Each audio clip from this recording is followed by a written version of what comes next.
Welcome back, everyone.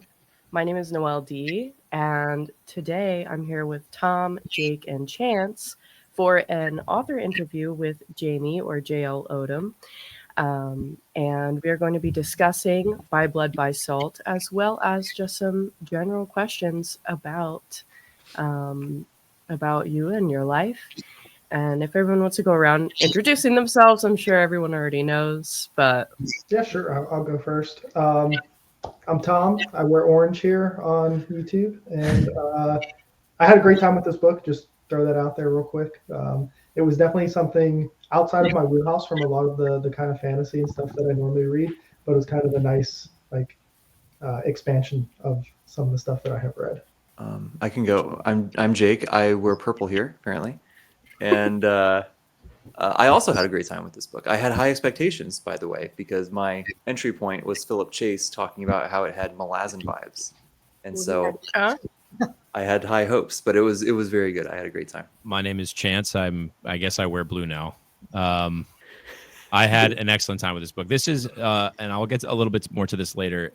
You do action really well, and also, I think I got a lot of the political the machinations of like a Robert Harris, which is like he writes historical fiction. I read this book called Imperium, and I had such a good time reading that book, and there wasn't an ounce of action. So when I compare it to that's one of my favorite books of all time. Your ability to, I don't know, tie in. I know maybe I'm getting to it too soon, but I was in such admiration of how the political machinations kept my attention for the period of time that they did. That is all. Yeah, cut that out. So I'm Jamie, the author of By Blood, by Salt, and I mostly wear hoodies, actually, all the time. I'm jealous. Too hot here for that. It's hot here too, but when it's either going to be way too hot or suddenly the AC is running and you are freezing and need to put on a hoodie, even though it's the middle of the summer in the desert. Yeah. Makes sense.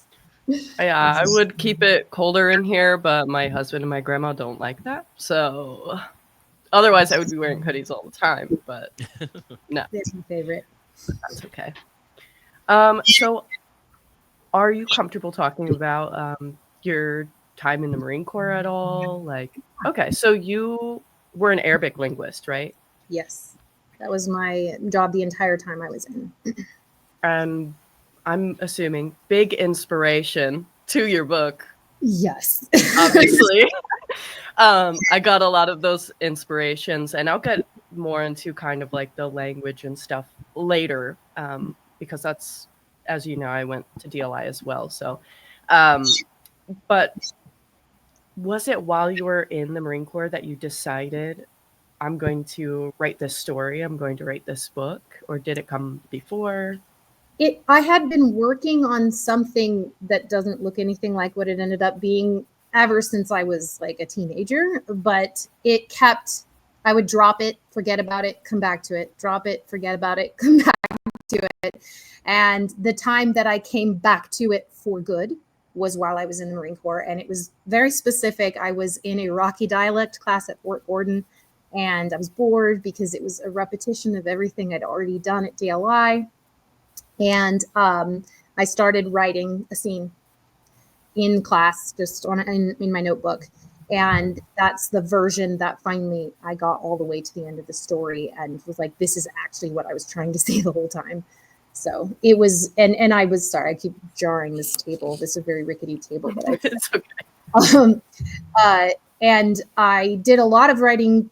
I didn't finish it while I was still in. I got out in 2009, and over the course of 2 deployments, I wrote probably about a third of the story, which I say it that way because I actually wrote the entire story and then later broke it up into 3 books.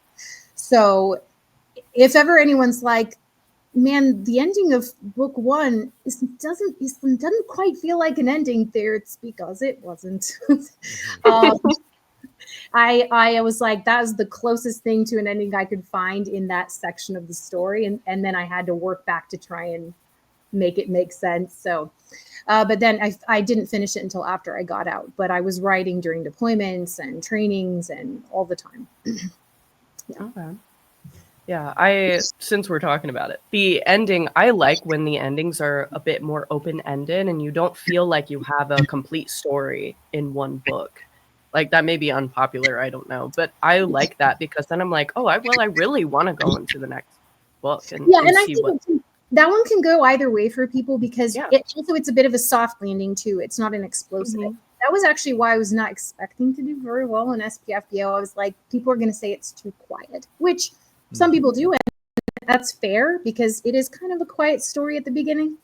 And so I think it can go either way. You can either be like excited that it doesn't quite end and you're looking forward to what's next, or it can make you feel like I was hoping for a little more. And I think it's fine. It's different readers, different tastes, different preferences. All right, I'll jump in. I'm so we're not doing spoilers yet. So I was the different cultures, I guess the multitude of different cultures within culture. So you have this sort of broad umbrella, you have this empire. I do want to dive more into it when we get to spoilers because I'm actually very curious as to I don't know if you could share direct inspiration, but it feels like maybe there's some things that I might be relatively familiar with, like not so much on the world stage. But how about just inspirations related to fiction or other fantasy, or maybe not fantasy at all, that kind of storied how you wanted to tell this story?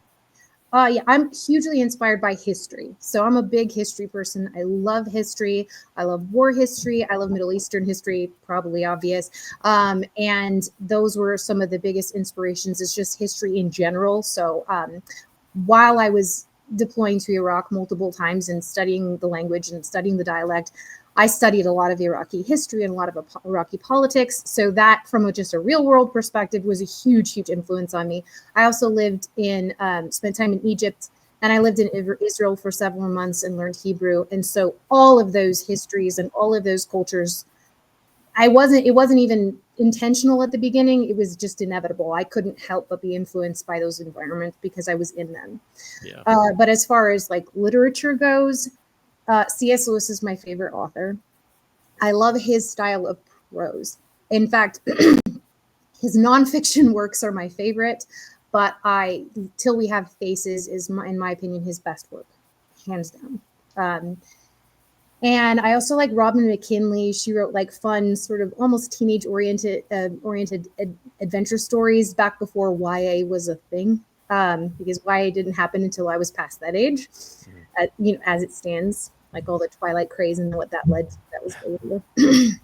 So Robin McKinley with her like fighting dragons stories was like all I love those stories, and she's good with cultural details too. So that's another inspiration that was just kind of lying in the back of my brain undetected while I was writing these stories. Yeah. Wow. That's awesome. I think the crossover is really cool. I think seeing what came out on the page. I mean, I'm not familiar with, actually, I don't think any of that, and definitely not the history too much either, relatively speaking. But I think it's such a unique take in a fantasy world. I could see sort of where Philip Chase related it to Malazan in the.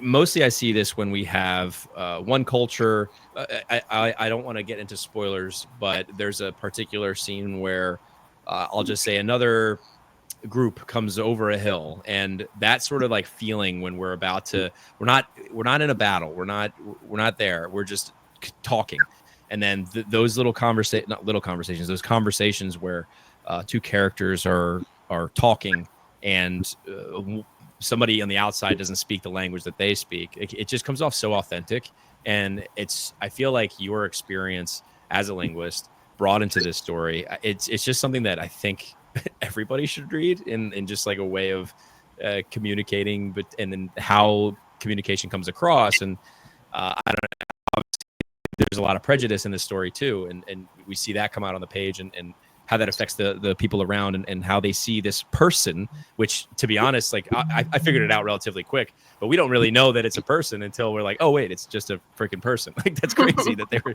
you know, which I think, I don't know. That's a spoiler, but Is it a spoiler? All right, we'll mark that I real would quick. say kind of. I feel like people would pick that up pretty early, better than I did. I feel like maybe that was just more me, but I didn't say what it was, so maybe we can get away with that. That's a good point. But yeah, I don't know. I found it absolutely enthralling in that way. Thank you. That's very meaningful to hear, because that is definitely the strongest the aspect of the story that came most directly from my personal experience as a translator. I found myself in some very strange situations, and that was huge inspiration for those types of scenes. Very awesome. Can I ask a question? I'm curious on, you mentioned yourself that some people might think that it's sort of a quiet story, and I don't know, I think I would agree with that in a sense. That I guess my question is, like, did you go into this story as a whole with the intention that, like, this first portion of it would be, you know, more, I hesitate to say slower paced, because, like, there's battle scenes, there's action in here, but, like, it's not the huge explosive, like, everything. So, like, was that really intentional to write a story in that way, or was it just sort of what came out? It is mostly sort of what came out. However, it came from a place of there. So there's some things I can't say because that's a book 2 and 3 kind of stuff. But it came from a place of knowing, I knew where I wanted to go. And I knew that in order for the things that happen both towards the end of book 1 and then all throughout the rest of the story to matter and to have significance, I was going to have to take my time.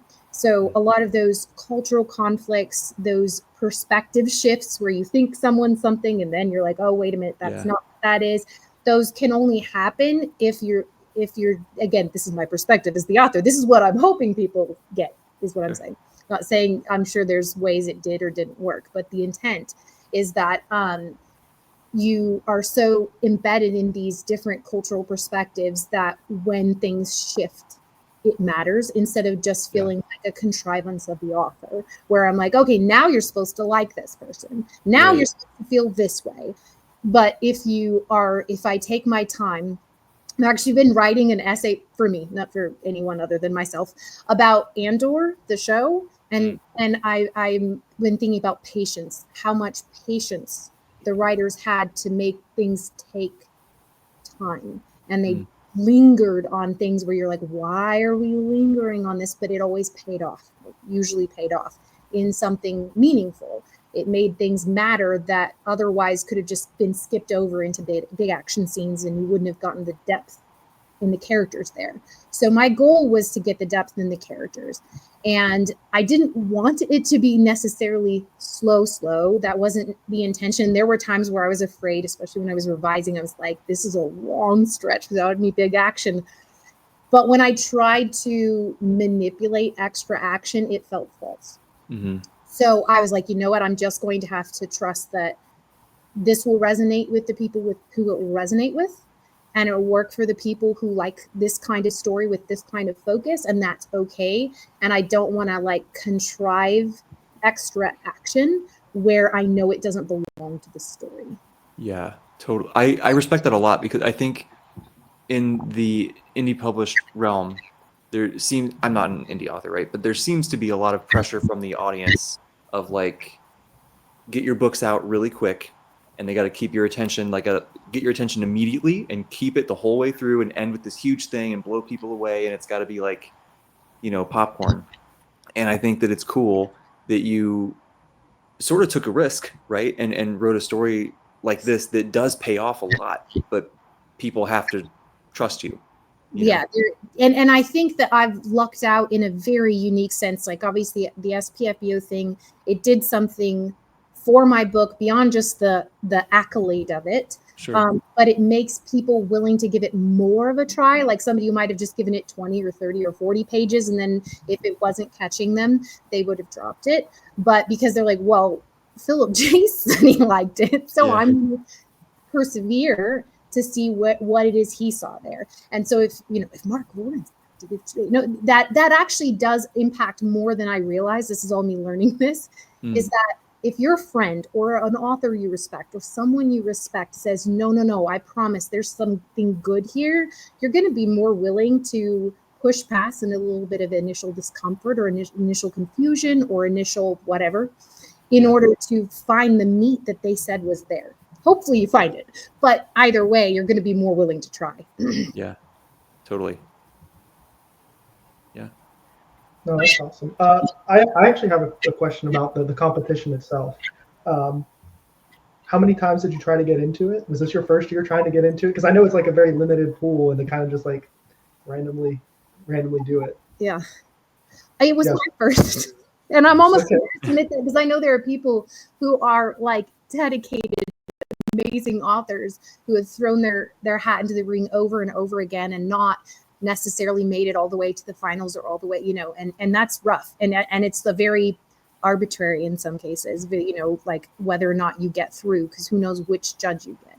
Yeah. So this was my first try, which is what makes it a little bit insane, actually, that I feel almost like embarrassed to like, I just got it. I don't know.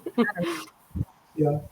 No, I'm always curious on the competition because, like you said, a lot of it can just depend on, especially that initial wave of like, well, first you have to get lucky to even be in it. Then you kind of have to get lucky again to hope that whoever reads it to vote on it to get to the next level likes it and everything. So that's kind of cool that it was your first time. Is it a competition that you had like scoped out like as you were getting into the publishing phase of everything?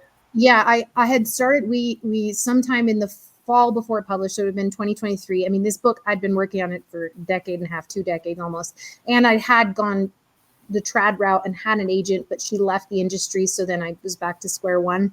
So I'd had a lot of work done on it. I'd had editors at big publishing house give feedback on it. I mean, it had gotten the business, the whole everything. So I knew it was in good shape.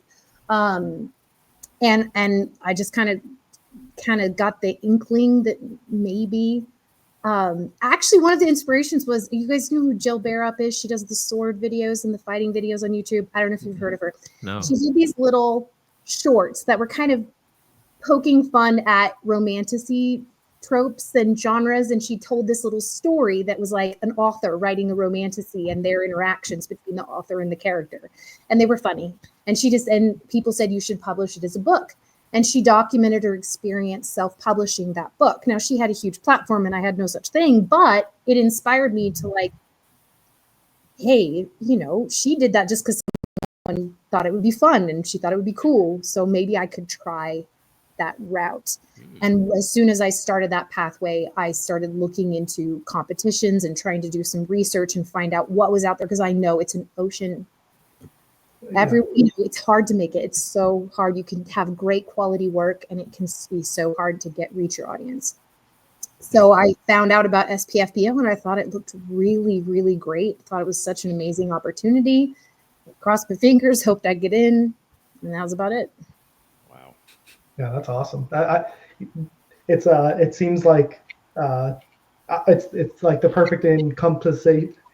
I can't speak today. It's the perfect, coming together of all the luck and hard work, because I forget what that quote is, but like when that opportunity, if it wasn't all the work you put into it. So how close do you think you got to getting traditionally published if you had an agent and were getting work done on it and everything? Yeah, I made it to acquisitions one time at Angry Robot, actually.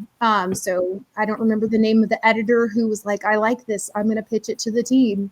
Okay. But I like that guy. Anyways, he might not work there anymore. This was 10 years ago, but something like that. But that was cool to make it to acquisitions, but acquisitions just means that they have to get everyone else to agree. And at the time they're like, look, so this is a series and it's going to need some work. And that's just not something that's a big investment on our part, which was actually one of the big issues. And the other one that I had was, this is actually my favorite feedback that I got. And I don't remember if it was from Del Rey or from one of the big ones that you're like, oh my gosh. Yeah. But, and the editor said, this is too quiet and unique of a story. She said, like, her rejection was so beautiful that I saved it. Wow. And she had all these lovely things to say. So that was actually helpful. It helped me understand that it's okay to realize that you can have something of quality and it's not the right time, not the right place, and the industry's hard. Just like self-publishing is hard. It's just hard out there, man. It's just tough. Yeah. So, but the good thing is, after that, I ended up doing another big revision that it needed, it took that time, that rest and that rejection for me to get to the place where I could see it. So I'm actually really grateful that I didn't make it at that time, because I did a revision that it desperately needed. And I'm so glad, because it's so much better than it was. Okay. That's awesome. So would you say this is like the perfect version of this story? Perfect. Okay, maybe a little extreme, but there are parts of it that every now and then where I'm like, ooh, I kind of wish I could have tightened that up a little bit. There's always going to be something, or, you know, something where you read it the one time and it seems so cool. And then when you read back, you're like, I don't know, is it on the line between cool and cheesy? I don't know. Mhm. So like, no, but I think I don't know that I could have done much better. Like, I really do think I fought the good fight and I got where it needed to be. awesome. That's really cool. Heck yeah. And book That's a 2 great is out, Yeah. right? Book 2 is out. Working on getting 3 wrapped up, I imagine, or not wrapped up, but at least working on it. Right? I am busting my butt with it, and it is kicking my butt. So Is there a title out there, or is that not news yet? it's not even not news. I don't have it yet. Okay. Roger that. I didn't come up with a title for A Haunt for Jackals, which is the second book, until like halfway or 3/4 of the way through the rewrite, because I'd written the old version. I completely rewrote it. Yeah. And I haven't figured it out yet, and it's driving me crazy. I want to figure it out so bad. Yeah. But I keep coming up with the really, like, you know, generic things, you know, where it's just all like the very obviously fantasy names, but that don't mean anything. Yeah. And I'm trying to steer Sometimes. into that. They're there for a reason, you know. They were. I think you have, for me, blood, fire, you know, like war, you know, all these words that you want to use because they're cool words, but you can't just mishmash them together and make a have something. War, fire, blood. New No, book no, coming no. out. Blood, Fire, War. Yes. Book 3. Blood, fire, war is actually better than what I just said. Blood, so- Fire, War. Or Blood, Fire, comma, War. Yes, blood, This- fire. There you go. This is reminding me. Have you guys seen the movie Mystery Men? No. Yes. This is reminding me when he's like trying to come up with a superhero name and he's just trying to think of the toughest thing ever. Phoenix. I've seen that in so long. Oh my I gosh. love that movie. It's so good. All right, I thought we were gonna get breaking news here, and I let us down. I'm sorry, everybody. No, I'm sorry. I'm trying so hard. Like, anytime we're on a drive, I'm like, okay, what about this? My husband, I'm just going back and forth and back and forth. We come up with lots of dumb stuff. We haven't come up with Yeah. All right. Well, So the that first two that titles actually, are great, so yeah, they I- are. I have no doubt that we'll get there. I just You know. haven't got there yet. Yeah, that is so. You don't have so there's nothing that like when you're working, you have a title like that you're playing with as you work, or you literally just wait. I guess you wrote the whole story as a whole. Yeah. Yeah, I wrote it a long time ago, and so it's I know somebody told me that I have to have a title before I even start the first word, and I'm like, that's awesome. I don't That's know. how I am. Yeah. Yeah, Wow. that's really cool. All right, I like that. The Very yeah, interesting. we have the. I'm sorry. Oh, you're okay. Sorry, I was just gonna say. Speaking of like this whole conversation with just cool titles and sort of unusual titles for the fantasy space, like By Blood by Salt is unusual. How did Mhm. you like? Obviously, that's very important in this world, right? Yes. But what made you land on that specifically? I think I was trying to find a way to represent the two main characters, that and the sort of the, and I wouldn't say the two main perspectives, because there's a lot of important Mhm. ideas, perspectives in the story, but I think by the end of book 1, you can figure out who the two focused characters are, even though it doesn't start out quite that way. And I wanted to find a way to represent that in the title, because you spend so much time in it, and this I can say it's not spoiler, in a Zetless perspective, and it takes a long time to accumulate the other perspectives, and that's by design, and it's about contrast, cultural contrast and perspective contrast. So I just was looking for some way to represent that in the title.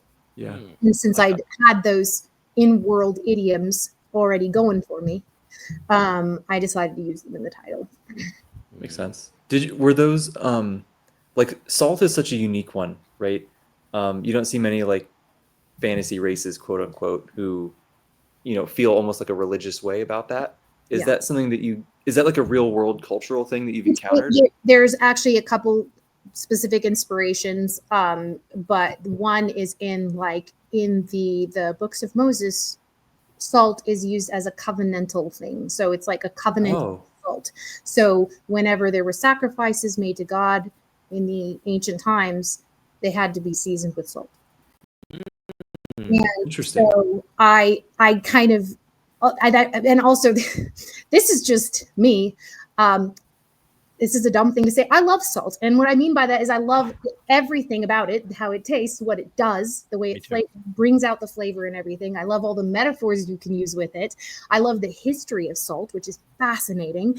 And there's an amazing book by Mark Lansky called Salt. It's just about salt and all the different ways people used it for power and manipulation. And it's amazing. So it's a personal thing that I'm very interested in and deeply care about, but also it has this ancient religious significance of covenant and vows and sealing things. And so that's where I got the inspiration for that. That's I'm so glad I asked that question. That's very cool. I'm glad you asked it too. Yeah. That's awesome. Okay, well, I think we are almost 30 minutes in. I think we can go ahead Spoiler and time. Spoilers. So spoilers for Chances everyone. always chomping at the bit. Spoilers. Too. So I have to still. Oh yeah, you have to put the mask on. You can't. We don't know anything about book 2. Yeah, and I have to not make a facial expression. If you ask a certain type of question, I should be like, I don't know. All right, you're gonna have to forgive me with character names. My brain is kind of fried. So we meet. Are we jumping right into? I imagine there's no when you talk spoilers, you kind of just go for it. Okay, so we meet our Sar Devil. What was the name of our Sar Devil? So we can. I need to. There's not a name, right? By the end, there is a name. She is. Saw. She goes by, Saw? right? Yes. She utilizes that name by the end. When she. Wow, why am I thinking in her perspective? This is okay. I guess maybe I didn't read it. I could have sworn she refers to herself in an early perspective when we get into her head. I think for the first time, she doesn't use a name in that, huh? Oh man, I don't know why my brain clicked with there being a name for that. Well, it's again that actually is intentional. Yeah. So you the first time you get her referred to as even like a her. Yeah. Is in her own perspective. So up till then, she's in it, and that's really intentional. I wanted the shift to be an abrupt change like that, where you're in her perspective, and she's treating herself like a person, and she does never uses a name, not once. She uses it at the end once someone else has offered it to her. Right. Okay. All right. I was in my head. I don't know why. Maybe I just gave her one of my own, and I was like, all right. You wouldn't be surprised, because that's kind of my goal. Is that I hope that some people go, wait a minute, what was her name, and then realize that it was never there. That's kind of I did that for sure. I scrolled back. I was like, did I miss this? I was constantly waiting for a name the whole time, and it would just I kind of like I was that. waiting, but when I got to the end of the book, I was thinking to myself, I was like, wow, I'm really glad she didn't give her a name yet, or like maybe she never will, but like she has such a seriousness about her, and I really like that. And I think I knew she was going to be a female because of the Zetla had said something in his perspective that was like, you can't tell whether female or something. And I was like, you know what? I think it's going to be a female. And to also say, I think I might have like seen a sentence or something of the back blurb on the paperback, but like I didn't read the back of it, and I'm so glad I didn't, because I think that it tells you so much on the back of the book. Where I'm like, writing blurbs is hard. yeah, I was like, I didn't know anything going into it, and I really liked that, and I feel like that, like I was in for the ride. I had no idea what was going to happen. It didn't feel slow. Like it definitely didn't feel like there was a lot of action, though when there was, it was very entertaining. But I wasn't ever like at the book, like reading the book or listening to the book, because I did audio for a good portion of it. I wasn't ever like, oh man, this is slow. Like I'm waiting for the next thing to happen. I'm like, Etzetla for me was such a convincing main character to follow. Like I love Etzetla so much, and I think just his perseverance through adversity, and not even perseverance at times. Sometimes it's just like dealing with it, just being like, yep, that's there, you know. Yeah. But I thought like he was just written so well in a way that I feel like most people would read By Blood, by Salt and go, yeah, I'm in for this ride because of Etzetla. Yeah. That was So awesome to hear. And I'm Yeah. so I'm so glad. And this is, I don't think this is a theory. I think at this, well, maybe it is. I don't know. It's not exactly like they don't tell us verbatim, but, or I guess you don't tell us. You're here. You're the writer. This proverbial they. Yeah, I feel like he's a child of prophecy. It sounds like we're sort of going to have this. I don't want to say Christ figure. That's probably. Oh, I don't know. Maybe that's an accurate parallel. Being that we are talking spoilers, I think by the end we're sort of introduced to this, which by the way I thought was a very cool way to introduce this the story of Etzetla's people and the figure that they followed and believed in, and I don't know if that was like maybe it's probably intentional, but we don't know if was a real person, or no, it was a real person because they died.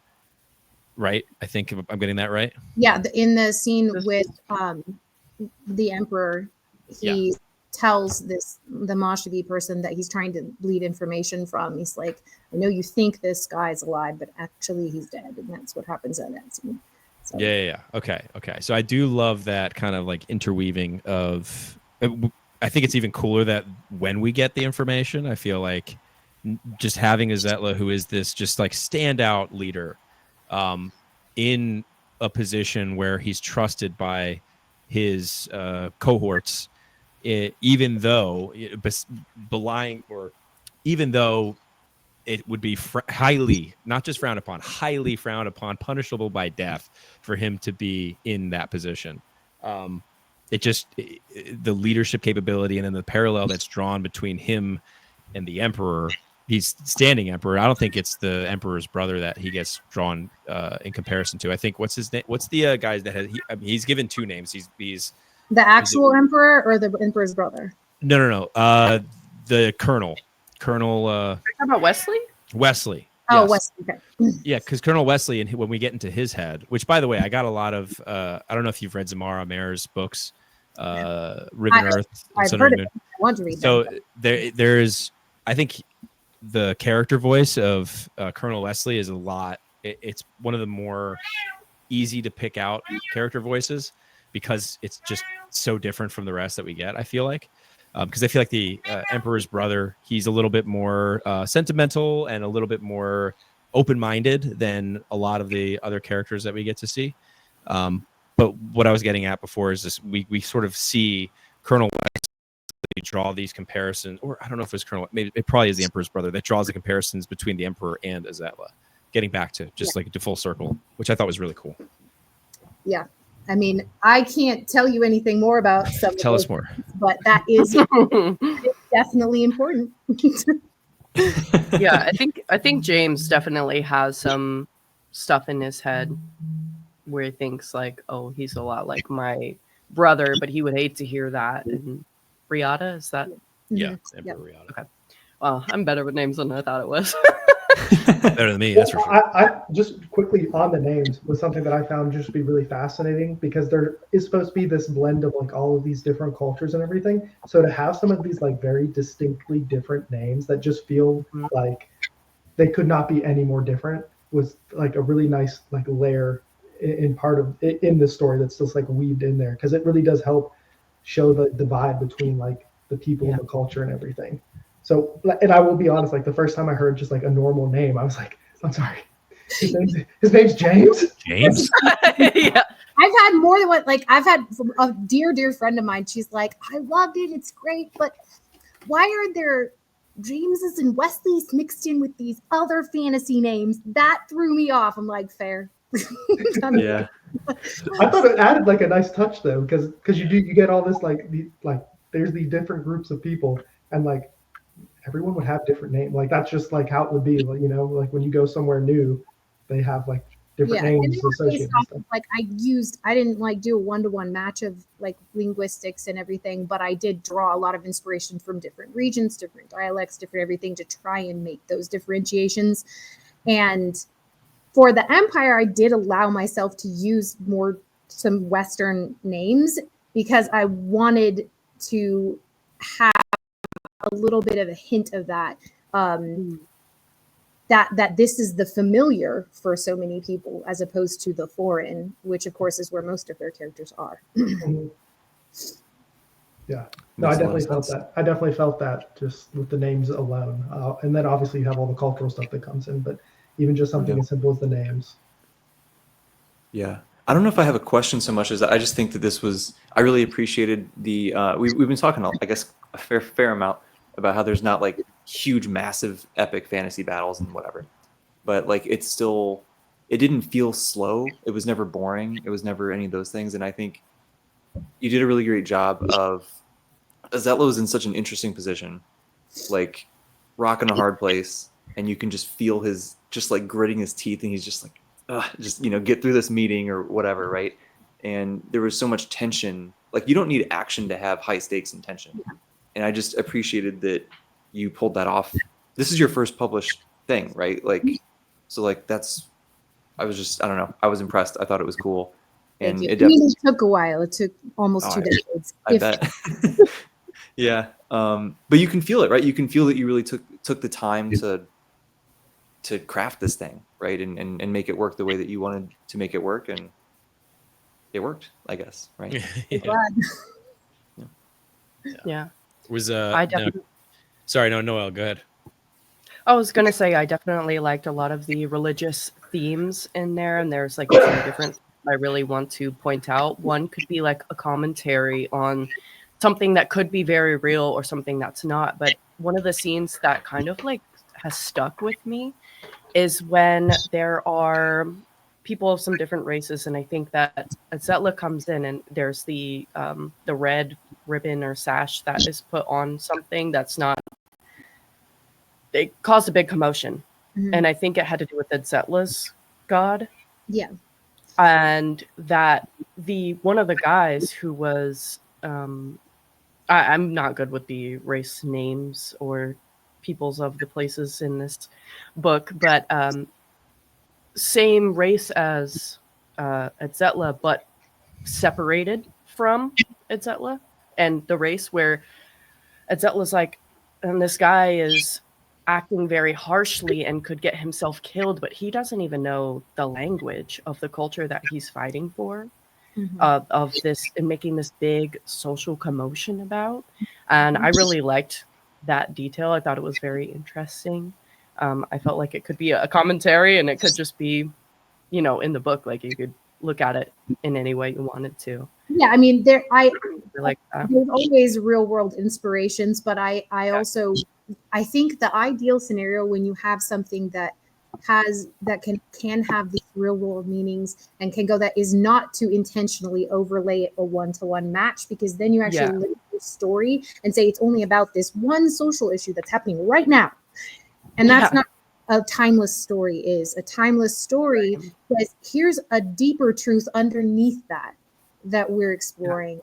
And so, yes, that was something. I mean, I'm like, faith is very important to me. So, I mean, probably you could figure that out from the book, that there's something that I'm at least interested in that. But wanting to explore like what it is to like feel all the different angles of that, from where you feel like slighted for your faith, or you feel like you need to be aggressive about your faith, or you feel like you need to hold to it even though you don't understand it, or you feel like you do understand. There's so many different ways to approach that question. And that actually, we get a lot more into that in the later books, of all those different angles on that. But that was one angle I wanted to explore, is this idea of like, you feel this sense of like frustration about something, but you don't fully understand what you're dealing with. So you kind of target it in the wrong way, in a pointless or ineffective way, but it's coming from a real place. Yeah, so. I liked being in Edzetla's head when that was happening, and just him realizing and thinking, you know, this person, like, although they may believe in the same thing that I do, he also felt separated from them, because he's like, well, they don't speak the traditional language, like, and so I thought that was interesting. And then there's a quote that I wanted to read. I'm a Christian as well, and I really related to this quote. And it's on page 73.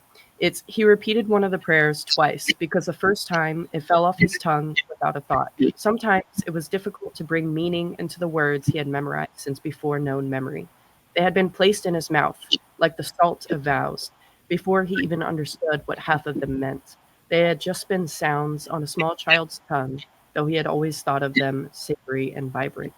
And I feel like people who are religious may definitely understand that, because like for me, like I think of like the Lord's Prayer, and it's like one of those things that as a Christian we're taught to remember when we're young what it is and say it before bed, but they can lose meaning if you don't, you know, really think about it and dig deep. And I read that and I was like, there are times where I pray and I'm like, Lord, let me step back a second, because I feel like I just blabbered and like I was just saying something. Let me go back. Like, so, I definitely related to that. Well, there's one of my favorite books by C.S. Lewis is Surprised by Joy, which is kind of his memoir. But in it, he talks about how when he was a little kid, you know, and he had to go to whatever religious institution, and he would say his prayers, and he got into this thing where he would just like try to muster the feeling while he was doing it. And it actually made him he eventually became atheist for a while, because he just felt nothing and he couldn't make himself feel anything. And he felt guilty for not being able to feel anything. And it was this vicious cycle of and that was actually what that quote was inspired by, was that experience that many religious people have of like saying, here's all the stuff I grew up with. Sometimes when I think about it, it doesn't mean anything to me. And so what do I do with that? Yeah. So. Yeah. I appreciate you getting into that, right? I think that can be, scary is not the right word, but like some religious people probably wouldn't be super stoked to see it discussed in that way. But I think that's just honest, right? Like it's just. It is. Yeah. You know. It's, if anybody who's ever like tried to adhere to a faith is going to have a point where they're like, I don't feel anything. Totally. I don't know what even how to approach this. And again, Lewis talked about that. He's like, you can argue yourself into it, and you can argue yourself right back out of it. You know, like that's the reality. So what do you do with that? Yeah. Yeah. I guess I have something I want to bring up. Is sort of a hard left turn, but but when we had James, right, the brother, who's kind of sent out on a quest, I guess you could say, where it seemed like he's sort of being sent out to die, right, or being sent out to fail and be made a fool of, and all these things, and he winds up. He's out there and he's just kind of freaking out. How am I going to do this? And I don't know if you read the first law books, but my first thought was, is that's first law, right? There's like a prince or somebody who is in a similar situation. Should we say the name? No, I don't want to spoil anything, but I just recently read a review of part of from one of my friends. They are reading it right now, and I was Okay. reading their review. It was non-spoiler, but they mentioned the prince, who was like, what kind Okay. of or something. Yeah, it gave me some recollection of that. I was like, oh, this is fun. Like it was just I I enjoy need this, but then it to have a regular person around. yes. And I loved that he wound up capturing the devil, quote unquote, right? And it was just like the bumbling fool was sent out to fail, and he wound up performing a miracle, basically. Yep. Like that was just I just loved that sort of reversal of what I was expecting, because I was expecting the first, like, oh, he's gonna die, and then there's gonna be all this backlash and whatever. Yeah. But nope. So I'm excited to see where that whole trail goes with James as we continue. Oh, I'm glad, because his arc is very. You have a lot of very competent, very capable people in this story, and they are, the movers and shakers of things. And I needed there to be an everyman, but the everyman can grow, and the everyman can change into something else. And so writing him is actually one of the funnest things for me. Also, because he's very regular. He's like, I want to go home. Yeah. I want to take a nap. And I'm like, me too. He doesn't know who to trust. He's like, I'm supposed to take this guy's advice, but this Zetla dude seems like he knows what he's doing. I don't know what I'm doing. Yeah. So that, to me, like, I relate to all my characters in one facet or another. But as far as everyday me, the me that's like, I don't want to go to do that right now, that's a lot. Yeah. I'm glad you brought up James, because like that's also one of the characters I wanted to talk about. I thought reading from his perspective was really interesting, because for myself personally, I'm not super well read at this point. I only started reading again a couple years ago, but I have not seen a character in a book that is like so self-conscious and it has so much anxiety, and like can be almost getting secondhand embarrassment reading his thoughts sometimes, because you're like, oh wow, I'm so sorry. Wait, goodness gracious. Like now there was a quote again, but this is for James, and it's while we're in his perspective and he's talking about going into Emperor Riada's like one of the meetings, and it just says there was no place for him in there. Well, yes, he was technically permitted at the Emperor's advisory meetings, but so were flies and cockroaches. And I was like, that's just hilarious. Like, I loved that. And I was like, that's such a funny way to say exactly how James feels being there and being a part of it, and being like, yeah, I'm not actually having anything to offer. And he really is he's like a piece of Play-Doh for Wesley to just form into whatever he wants. But as the story goes on, we start to see that he becomes more than just a pawn, and he starts to become more of his own person and form his own opinions and thoughts and feelings about things. And I really liked that arc, and I'm also excited to see where James goes as we continue. I'm so glad to hear that. Part of me wants him to kill his brother and take the throne. We'll see. Immediately. Oh, absolutely. Yeah. I really like when, well, there's a couple. Well, first of all, Captain Hodges, right? Or Hodges. Hodge. Okay. Hodge. I love that. I loved his relationship, I feel, with the people around him, with his Zetla, even though obviously Hodge was like, hey, we gotta, it felt very much like a higher up coming, let's say an enlisted higher up E7EA coming over and being like, hey man, so we're gonna have the actual colonel come over. I need you to pretend that we are functional without you. I don't know. I just got a lot of the military stuff from which is perfect. Obviously, they're in a military unit, but I don't know. I love Captain Hodges' character, and when you had him get killed, and by the way, that whole scene of our Sar Devil, cruising through 24 people like it was nobody's business was badass. I think it's 24. Maybe I'm getting that wrong, but I feel like we're splitting hairs between 24 and 26. But yeah, I thought that was obviously so sick. Just for going back to what Noelle was saying about characterization. We're getting the characterization of this person coming in and killing 24 people. We get the characterization of Captain Hodge and his interaction with Azella. We get the characterization of James through the rats and cockroaches being in these adversarial meetings. I feel like that is 100% a strength of your writing, is the first time we meet somebody coming into a scene and getting to know a little bit about them, or a lot of bit about them in a little bit of time.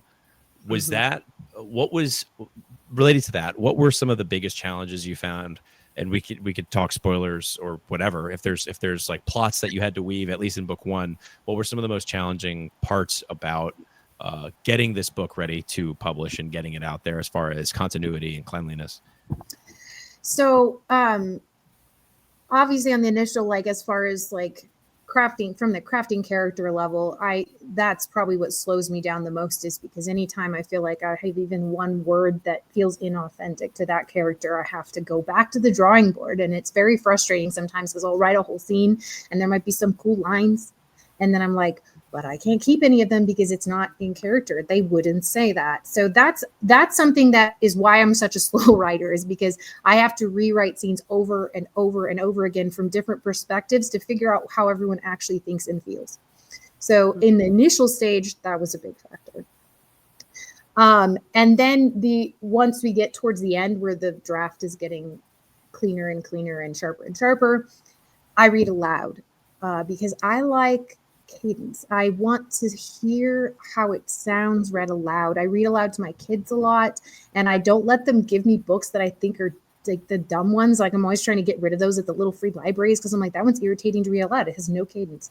And I don't want it to just look beautiful on the page. I want it to sound beautiful when you say it out loud. So I read things out loud to feel how they taste and how they sound. And what their rhythm is, because sometimes the rhythm as you're reading it on the page is perfectly fine, which is okay. But then when you read it out loud, you can hear something that you couldn't see. So that's actually something I do a lot. You'll hear repetitions that you didn't realize were there, or you'll hear like words that are clunky together, but you wouldn't notice it unless you heard it to your ear. So that's something I do to tighten everything up, to hopefully strengthen and beautify the prose, and make sure that it isn't just the eyes that are appreciating it, the ears can too. Yeah.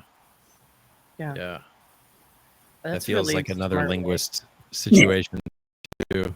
Well, I know other authors do that, but that does feel like a natural linguist sort of I want things. Yeah. I mean, well, I don't know what they call it. I don't know if auditory learner is quite the right word. My sister, who is an actual, not like a street linguist like me, like an everyday common linguist, she's literally an academic linguist. right. And there's a certain word for the way that I learn languages, and I don't know what it is, but it's very like kids learn. They just spit stuff out and then until it works. And that's how I process the languages, but it influences the way I write as well, because it's a very tactile is completely the wrong word, but I want to say that so bad because it feels like I'm shaping it until it feels right. So yeah, that's really important, I think, because I remember my husband and I were on a road trip, and he was reading a book to me from an author that I don't want to poo-poo on, but he's reading it and he's like, she said, he said, they said, and it's like, because he's like, oh my gosh, this author is so repetitive in everything that they say, and I was like, yeah, they are. So, and I think some people who read quick kind of don't pick up on that, but I read very slow, so I feel like I pick up on it without kind of needing it aloud. But even like you said, the practice of listening to it aloud or saying it out loud, yeah, I could definitely see how that would influence your process. And I would say that your work, it flows, like the language of it flows.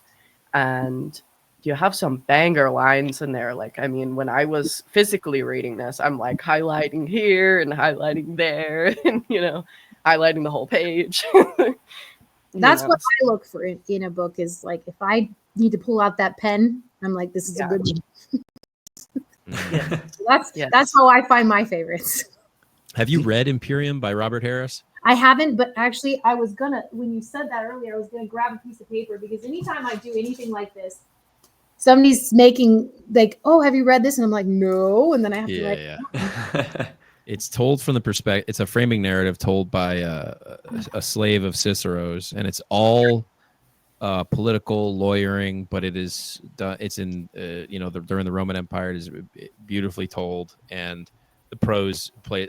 There's a line at the end of that book that I go back to with my girlfriend every once in a while, just referencing like the problems of tomorrow and the need for patience and grace within oneself. And we can, we're going to be worried about that tomorrow. Why are we worried about it now? Essentially, that's me saying it in a very ungraceful way. But the way that Robert Harris writes it's beautiful. The prose is like it's a historical fiction, so it might scratch an itch for you. And I feel like you'll probably really enjoy it. I have written it down. I need to remember to always have a notebook and a pen anytime I talk to anyone on book 2, because they're going to have recommendations. Yeah. That's what book 2 is for. Absolutely. Yeah. That's what we do here. Have you read or something? It's like How I Met Your Mother, but it's like instead of Have You Met Ted, it's Have You Read? Yeah, exactly. Yeah. I like that. Did you take any did you take any like courses or anything like that? Like you can tell how careful you were with writing. Like sometimes you read a book, right? And you're just like, why did you start a new paragraph? Or like, why can we break this paragraph up, please? Or you know what I mean? But like with this, I never had that. It was just everything felt so intentional and so I don't know the right word, clean, I guess. Like just even from just like a line by line paragraph setup kind of deal. I'm thrilled to hear that. I have not taken any courses. When I was at, I did get out and use my GI Bill. I went to George Washington University, but that was for conflict and security and international affairs. So I didn't really take any writing courses. However, when I was in high school, I had 2 absolutely phenomenal teachers, my history teacher and my language arts teacher. And between the 2 of them, the books that I read, I think were very challenging, very enriching. They just chose the best books to read, and they challenged us to read them deeply and to really difficult assignments. And so honestly, I feel like the foundation of my writing came from there. And I was lucky enough to be able to cultivate it in different environments later on. I had to write papers and stuff, but that's not quite the same thing as like taking a creative writing class, which would be super cool. I mean, I'm sure I would learn so much, but I didn't have the opportunity to take anything like that. But I did have really good teachers in high school, like the best. I cannot. The first book is dedicated to them. That's how good they are. Wow, that's cool. Awesome. It's really cool. Okay, I don't want to step No. Yeah, I was like me and Chance and Jake. I definitely. So, I'm still not convinced that she is not something more than a human. And I this is for everybody. Yeah. Like, how convinced are you guys that she's just like a regular person? Because we talked a little bit about what she does. Like, she kills either 24 or 26 people, and she just has this mythicism about her this whole time. And I'm battling with, because I think by the end of the book, you're really supposed to think she is just a normal like person, right? But I'm still battling with that. She felt like such an extraordinary force by herself. Like, what do you guys think? Like, and I think maybe I'm buying a little bit into the culture of like, she is this devil, right? And maybe that is part of like the story wants you to kind of lean that way, I think. And so I don't know. That's kind of open to everybody, but yeah, I think there might be some magic involved, some witchcraft or wizardry. Who knows?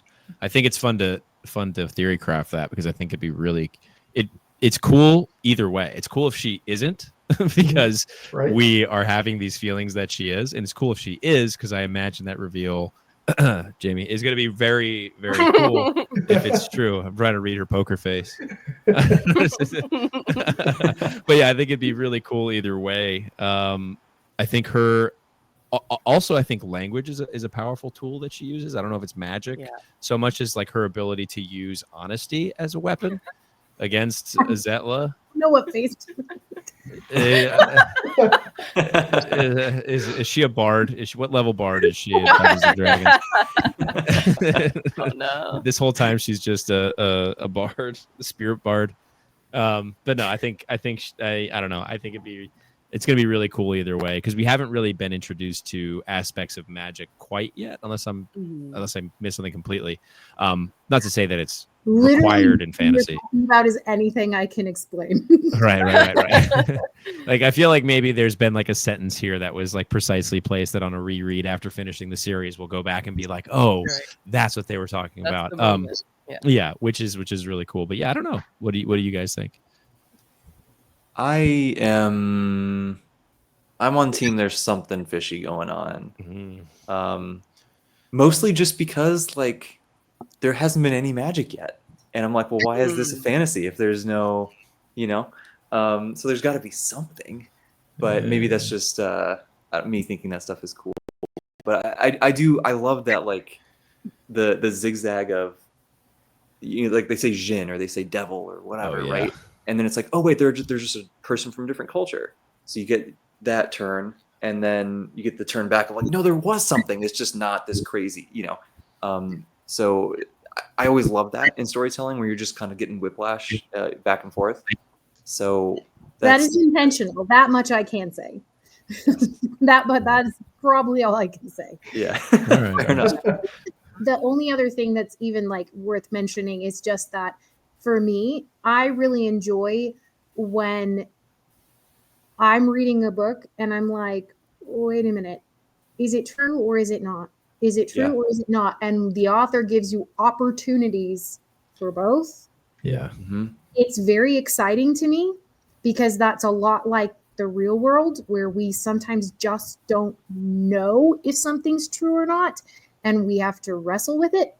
Yeah. So I will say that is thematically important to me, but it's not to answer your question, because it's probably nothing like it's gonna I can't explain it. I just can't. It's just not allowed. So but I do like making people wrestle with that kind of question. Yeah, gotcha. So I guess going back and forth like the whole time. I was like, because part of me was like, okay, she got captured just to get them away from whatever they were going towards. Yeah. And then part of me was like, no, she got captured because she's a normal person. Like, she's going up against an army. She can't, like, that's one person versus all of these people. And then the entire time she was captive, I was like, so when's she just going to decide like she doesn't want to be here anymore and peace out? Like, so. Mm-hmm. Yeah, I definitely think she got caught on purpose. Yeah, like in terms of that, like when she was describing it from her perspective, and I find her to be very interesting, and I would not be surprised either way if she had magical abilities or not. One, she does seem to have some sort of ability for languages, but she's very seemingly well traveled, which is very interesting to think of for her people. Like, is this a normal thing for her people to know a lot about a lot of cultures, or is it she's an outlier? Like, she's a hobbit that likes to actually adventure, and hobbits don't like to adventure. You know what I'm saying? But when I was hearing about the Sahir Devils, and I was hearing about her specifically, I kept thinking about Fremen from Dune. Mm-hmm. I don't know why. I don't know if that's an inspiration at all, but like I kind of thought of in the way that Fremen are kind of mystical to the people in Dune, and that they're kind of this force to be reckoned with, but you don't really know why. You just know that they're dangerous. And that's kind of like the same vibes that I would get from the Sahir Devils, but not necessarily that they are something, supernatural, but I'm not ruling it out either. If that Well, I answers will say your I didn't read Dune until long after I wrote the book. However, I love Dune, and I do think that at least I've only read the first one. Yeah. I'm always going back and forth on how far into the crazy I want to get. Yeah, right. At least book 2. At least book 2. which is really good. I like Book 2 is my favorite. Yeah. Okay. Well, then I'll at least go that far. But I think the way he deals in thoughtful cultural details that are shaped by the environment is just phenomenal. I adore like the tiny details of like, if this is true, how would that shape people? And that to me is the way you should world build. How does this environment shape the people? And so even though I wasn't like directly inspired by it, when I read it, I was like, oh yeah, this is my jam. So Yeah, that's awesome. Noel, to your point before of the her being captured on purpose, I think she even says that to Azzetla. I think one of the first things she says about like being taken away from her land and like being taken, and then that leads this army away from her people. Yeah. It feels like somebody incredibly competent enough to kill 20 some odd people in a military encampment. It does seem like there is going to be that there. And now completely unrelated to Tom's question about magic and if she's related to magic at all. Jamie, what are your thoughts on magic in stories related to fantasy specifically? Completely unrelated to what Tom was asking. So I have a very complicated relationship with magic and stories, by which I mean I'm gonna have to out myself as someone who struggles with the more hard magic systems, not because I don't think they're cool. They can be amazing, but because it is difficult to write a hard magic system without it sometimes being tedious, because you end up in like I hate to admit this because I feel like people are going to be sad that I didn't love a book that everybody loves. Oh, here we go. I struggle with Mistborn for that reason, because even though the magic system is like, I'm like, that's cool. What a cool idea. But in execution, I got bored. So in execution, I was like, it felt like playing a video game. You push this button, you do this power, you ingest this, you go here, you ingest that, you go there. And the action scenes, which should have been the most exciting part for me, ended up being the most boring part for me. And I was looking forward to just the character interactions. I'm a character reader, so that's not too surprising. But so I like it, but I am so freaking picky. Right. I want it to be seamlessly integrated to where, whether it's a hard magic system or a soft magic system, it feels real and natural rather than overlaid. And so I think that it can sometimes work for me in a really beautiful way, in a really interesting way. But I would probably say that on average, I lean towards the soft magic because there's mystery in the soft magic. And the hard magic veers a little more towards sci-fi. And if we're headed that direction, you might be it's even all the way to sci-fantasy. Who knows? Yeah. So, I don't know. I like all of it, but I definitely like subtlety. So the more subtle things are, the more immersed I tend to be. When I feel like there's a lot of, like, if there's too much mechanics, I'm going to take a step back. Yeah. Because I want to be immersed. I want to just feel like everything feels natural and real, even if whether it's hard or soft. I want it to feel natural and real. Yeah, I feel like I share that sentiment. And you could dislike whatever books you want here. Jake hated Will of the Many, so Mistborn is so well loved that every time I'm like, I feel so bad. Well, when we were talking about the ride in the car, that's the book I was talking about. So Mistborn. Yeah, it's just very repetitive, and I get it, but I just was like, I just during the action scenes, I was just like. Yeah. Okay. I can't speak to it. I haven't touched it. I've only read Storm Way of Kings, which I really enjoyed. But yeah, I share the same sentiment. I feel like it can be really cool, and also I prefer there to be the mystery. I prefer the rules to not be communicated so much. Rather than I really think it's cool to find out like how the characters interact with magic, like where it comes from for them. And I don't know, something about that rite of passage I really enjoy. But okay, so you typically do enjoy mysterious magic inside your books. completely unrelated to our Sar Devil and whether or not she may or may not have access to magic. Got it. I'm not Sherlock Holmes. All right. I'm I'll not. just think, like, you know, if you go like from like Lord of the Rings, where you have it just in almost untouchable ways, or simply in that there are things we don't have in our world. But probably one of the most emotional experiences I had was at the end of The Return of the King, and all of this amazing stuff is leaving, Mhm. is going away from the world, and that loss of this mysterious other stuff that was part of the world, and now it's going away. Like, that's gut wrenching, but it's totally undefined. Mhm. So I don't know. I think it gives you the chance for it to mean more things, because it isn't defined as one thing. It can be defined as a lot of different things. Okay. Glad. Yeah. I like I'm leaning 70% magic. 70% We there's shall something see. magical going on. I'm shall see. 50-50. I was thinking about how interesting it is that she has aspects of the other cultures embedded within the clothing that she wears, and that we see that it's not just that she's wearing those clothes, that she actually, at least for when she was a slave of some sort in where they go towards the last quarter of the book, we see that not only is she wearing the slave band, but that's because she was a slave.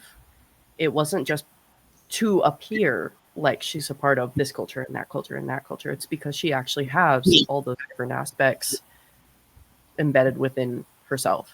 And I really liked that. I thought that was really cool. And that is one of the reasons why I think, oh, well, maybe it is possible that she doesn't have magic, just because she may have all of these different fighting styles, but not only fighting styles, but just knowledge of combat of other people. And so that's there, but I still wouldn't be surprised if she had some sort of magical abilities. But I also loved that she could speak so many different languages, because like in that way she's like an inspiration to me, because I'm like, oh, I would want to be like that. Like, I would want to be that good of a translator. Like, are you kidding? Being able to speak the language of wherever you are feels, and this is from my personal experience, like magic. That feels like a fantasy. It feels like Yeah. a fantasy to be able to just go a place and to be able to interact with anybody, and the way people treat you differently. That is actually that's very influential in the story, and you see that more in subsequent books, that the people change the way they interact when they're like, you speak not just my language, my dialect, and they're going to change the way they interact with you. And it's very interesting and meaningful, both to observe from the inside and the outside, and to see how people shift in their interactions when suddenly they feel like maybe you're you're one of us. We're going to interact differently now. I think she's And trying it to put was- us off the scent of magic here. I think My experience. I have experienced some very interesting situations where people just interacted with me differently because of stuff like that. And I was I like, bet. felt like a key unlocking a door. I was like, oh, I just got invited in, Wow. That's very interesting. That's cool. I liked that about her as well, that she not only knew the language, but she knew the culture of the peoples, to the point of she knew just what to say. She knew exactly how they were going to react. And I also like kind of the mystery of, there's this one guy who is very familiar with her because of her being a slave, but he has a very positive opinion of her. Like, it seems like they were friends or something. And I really liked that too, because it's like, oh, well, in this time of all these people not liking her, she's got someone there that actually does like her, and it's like, girl, why are you here? Like, what are you doing here?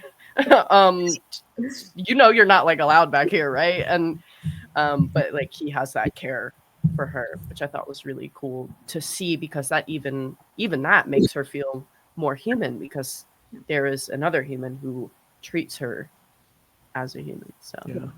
I'm very interested in more of the backstory. Like there towards the end of the book with it's the wife, right, that actually says the name of Saul. It's Saul. That sounds suspiciously close to salt. Yeah, Interesting. I would love to pretend I had a cooler way of coming up with it, but that's pretty much how it came up. She is.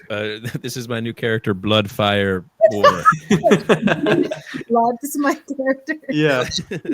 That's that definitely was not a shot, by the way. That was just like, No. thematically, this seems like it probably it There fits are great. some Right? names that when I look back, I'm like, I was a little on the nose with that one. It's far enough.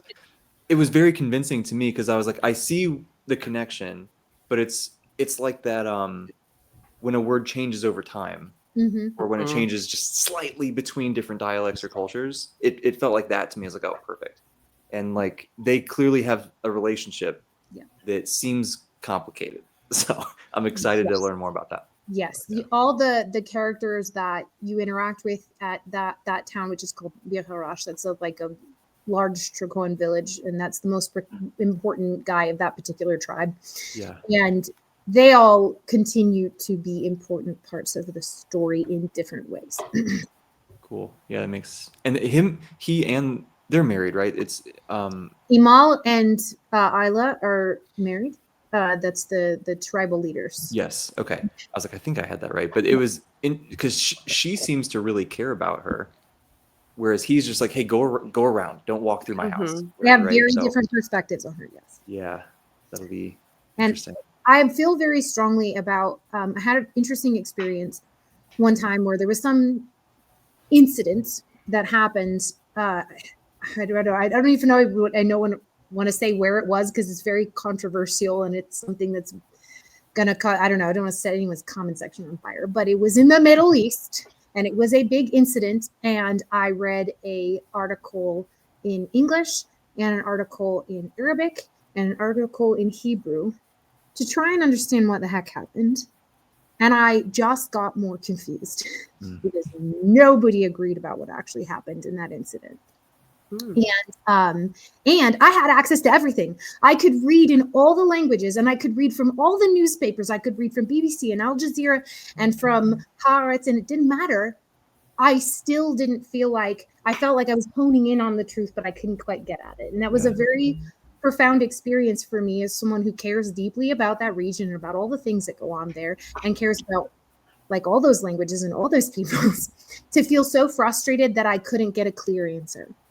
But it also solidified for me that I like to see everything from a triangulation. I never want, so for me to have characters that look at Thal, the Tsar, and say, actually, I have this very different experience with this person compared to what everyone else has is very important to me as how I write characters. I never want there to be just one unified way that a certain character is seen. I need to find somebody out there who disagrees. Yeah. Even if they're wrong, whatever. I don't want it there to be like a homogenous perspective on one character. So I made sure to bring in some doubt when you see people who actually kind of don't hate her. Yeah. I like that. I feel like that's very real life, and it makes your story feel more real and more full because you're like, yeah, that's something that happens like often. You know, you can have your friend has one opinion on someone, you have a completely different because you've experienced this person in different parts of your life and them in different parts of theirs.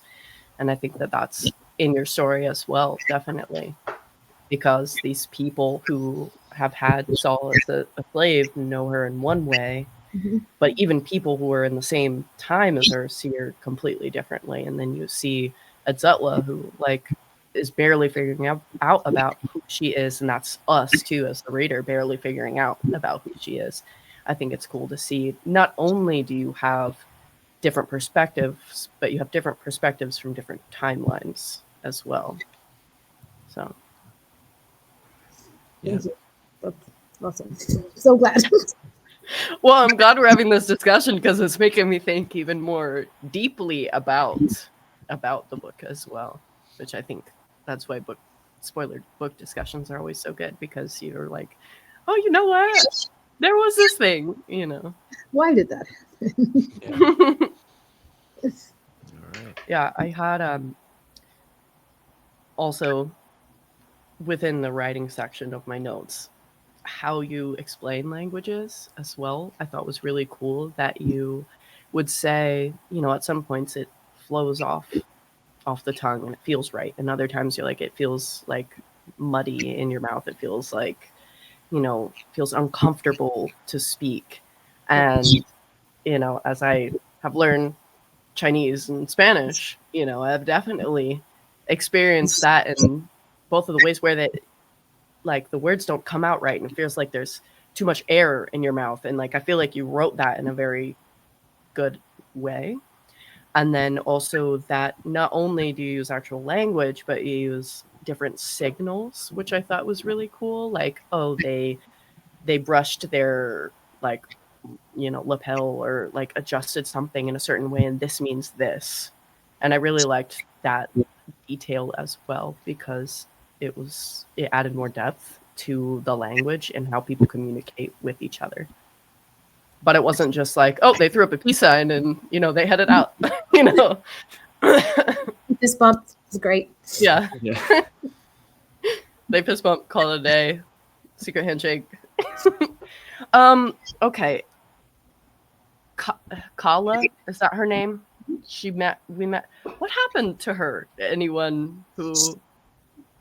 She's still there, but does not get another POV. life scene. She's actually quite, and you're not the first person. Somebody else was like, was she still there at the end? They were like, yeah, that she was still there at the end. We just didn't talk to her at all. Yeah, I was like flipping through the book and I was looking at quotes and I was like, oh yeah, Kala, where did she go? Yeah. She sort of alienated herself, right? At a certain point. Not alienated herself, but her opinion of Azatla was shifting or something. Am I getting that right? Azatla and Khala are both from the same people group. They're both, but they have very different opinions about how to live. So he's very religious and he's very devout. And so he does all the rituals and all the prayers and all the hand washings. He does all the things. And she, unless he like gives her the stink eye, she doesn't. So he's trying to, because they're not actually related, but they kind of helped each other out in a sibling manner from when they were younger, from their like teenagers. And so the relationship between them is complicated. They have each other's back in the sense that they're both from the same ostracized or looked down upon group, but they have completely different perspectives about how to deal with that. Right. Okay. So that's the main thing with her. The other one, Molly, who is Morrowan, they're friends, but Molly is a little bit, she doesn't really know how to feel about Azatla. She's like, as long as he was associated with Captain Hodge, she was fine with him. But now that Captain Hodge is gone, she has conflicted feelings about doing what he said because she feels like she shouldn't have to.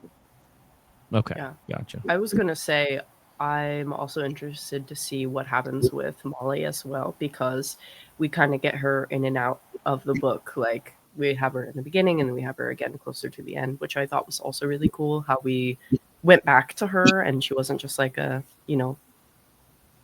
person that's kind of like this bartender, essentially owner of this place taking over for her dad, who also sends messages for Captain Hodge. Like she was more than that. Like she's a kind of a friend, but that she could have a bigger role in the story, and she also could not. But Do we just lose her? Did you guys get that? Am I not? No, you're back now. You were You're gone back. first. Yeah, it was like I see your mouth moving. Did she just trick us? Sorry. Yeah. Was it magic or not? Magic. Magic. Tom, I feel like, do you have any more questions? Like some? No, so I have a closing thought. It's more of just me gonna make a statement than a question or anything. But I'm excited to see. I don't know when I'll read the next book. I plan on reading it at some point. But I am excited to see. And I said this a couple times.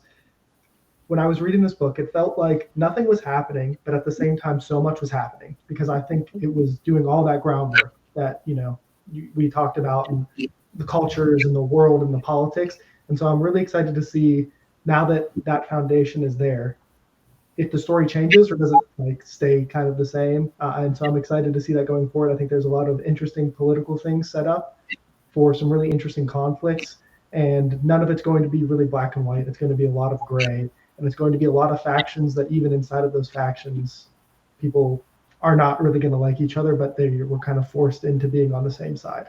And so I'm kind of excited to see what'll happen with the next. You do get more battles in book 2, but it is still very character focused. So there are definitely, I consider book 2 to be my biggest, like there's so much more forward movement and battle scenes and all this. We had to do so much battle planning.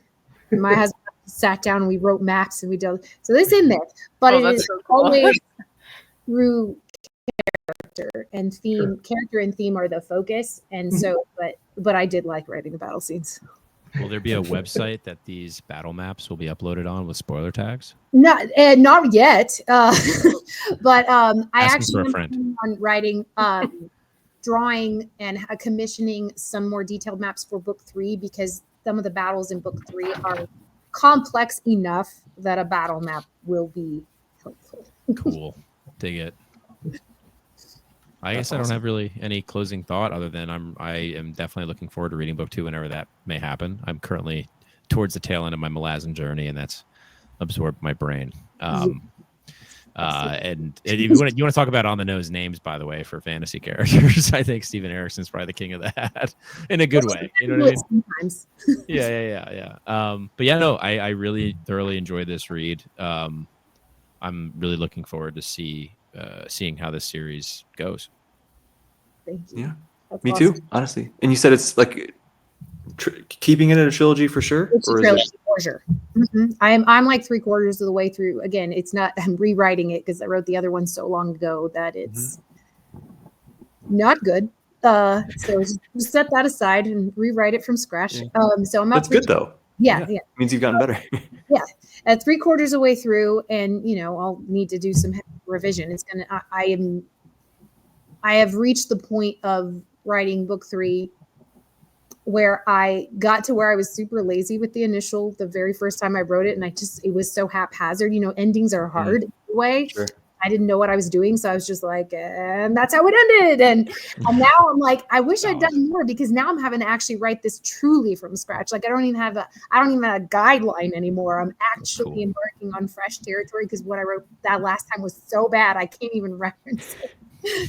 So, but it will be complete. It will be complete. Very cool. That's cool. Yeah, that's exciting. Really I'm definitely looking forward to it. Yeah, I will say too, this is my first military fantasy I've ever read in my life. So I didn't know I would like it so much. Like, I love all the military stuff that's in there. Like, I mean, maybe that has to do with me had been in the Marine Corps. I don't know. Maybe it just, maybe it's just because I like it, but I really did enjoy that. And I liked that it wasn't, I wouldn't consider it epic fantasy. Yeah, I think. Or high fantasy, because it's not vast world sprawling. And I really needed that. Yeah. Like, I really needed a story that focused on less characters, that had less, not less going on, but you know what I mean by that? Like, we're not, Game of Thrones level of, we're following 50 characters this book, and you have to follow their separate stuff. And then the next book, well, here's something else happening from other people you never heard of before. And I'm like, okay, let's calm down. So going from, because I was reading Chance's book, and there's so many characters and there's so much happening, and then I read your book and I was like, oh, this is like a breath of fresh air, in a way that I'm like, okay, I don't have to try to figure out. I'm out of this much. putrid air. You want both. I'm out of this putrid, stinking air. It's Well, you want to disgusting. be able to go and have that hugely complex. There's a reason Game of Thrones is so popular, is because you want to have that. You want to have and see how they all eventually come together. That's part of the excitement. Is how are these different stories going to come together and tell a coherent story. And but there are times where your brain wants, okay, let's try something smaller scale. Sometimes you want scale, sometimes you want the smaller scale. And I usually have That's why I read multiple books at a time, is because I'm like, I need my nonfiction, I need my epic, crazy, complex thing, or you want all those different flavors so that you have them there available whenever you are in the mood for them. You're saving Noelle. Really, what she was saying is sometimes you got to walk in a stinky sewer, and sometimes you like being in a mansion by a pool. I'm pretty sure. I watched her review of your book. I'm just messing. I think it's really funny. Yeah. Literally Alpha reading your second book. Let me just drop that since you would be so rude. Yeah. No, I obviously every book has a place in time. And I feel like I love epic fantasies, and I love fantasies that take place on a smaller scale. Like The Lies of Lacomora is one of my favorite fantasy books ever. But those type of books I would like to put in between other big books. And I feel like, I will probably, after this alpha read, I will be jumping into for Jackals. And epic name, by the way. And I love the covers as well. The art is so good. It makes me want to pick it up just looking at the art. The artist is Jeremy Adams, and I lucked out because he improved on every idea that I had. And I'm so thankful because I am not artistic, and I don't even have a great way of having artistic vision. And so he was able to, he's like, oh, well, I'm going to streak the colors of blood and salt across the sky. I'm like, that's such a cool idea. I would never have thought of that. That is so sick. And then for the he looks at it. Well, and then for Jackals, It's no custom cover, but yeah. How about literal blood and salt shakers? I had a completely different way of doing this. The perspective was going to be all different. And the weird thing is the way we ended up doing it was way more thematically appropriate than what I had planned. So I don't know. Artists are amazing, and I could never do that. Yeah. So Tom is doing the art for your next series that comes out. Tom's got book 3. Don't worry. yeah, don't worry. I'm available. Blood, Fire, War. I'm totally available for Blood, Book Fire, 3, War. Blood, Fire, War. Commission. That's Accepted. perfect. Blood, Fire, War. Nailed it. Done. And then based on that cover, it looks like my art direction, and it'll be magical. Yeah. I mean, it's going to have all the colors. It'll be magical, 100%. Because we got magic. Zero from 70 to 100. There's magic. All right. Awesome. Heck yeah. Oh, that was wonderful. Yeah. Well, do you have any closing thoughts, Jamie? Just thank you guys for inviting me to be part of this, and thank you for reading the book. Honestly, that's really cool. I am never going to complain. I always tell anybody who says I've decided to read it, I'm like, I am so happy. It's okay if you hate it. Like my friends at jiu-jitsu, they're like, I'm going to read your book. I'm like, how did you find out about that? And then I was like, but it's okay if you hate it. I promise it's really okay if you hate it, because it wants to. But I am always thankful, regardless of, I hope people love it, but I'm always so thankful just for someone to pick it up and give it a try. That is an honor by itself. And I'm really thankful, and I'm really glad we got to have a chat, because that was fun. Yeah, that was awesome. This is my first chat with an author as well, and also with other people. I was so anxious about it, because I was like, all right, I really don't know how to format this. So I'm texting the guys in the chat. I'm like, all right, so what's the idea here? What are we doing? I think we were all like, let's just vibe. Yeah, I think that was the consensus. We'll just play it by ear. We'll come up with some questions. Is this the first JL Odom YouTube conversation that's going to be out there? I've done a couple interviews. I've done a chat, like a group chat. The first spoiler discussion, though. Yeah, I've not gotten to do anything quite like this. I did it with Tori and a couple other different ones that were just kind of interviews, but they weren't book discussion, detailed discussion type things, especially where I got to do it with a bunch of people. That was really, really cool. Oh, that's cool. That's awesome. All right. Heck yeah. Awesome. Well, thank you everyone for joining and watching and everything like that. And we will catch you in the next one. God bless.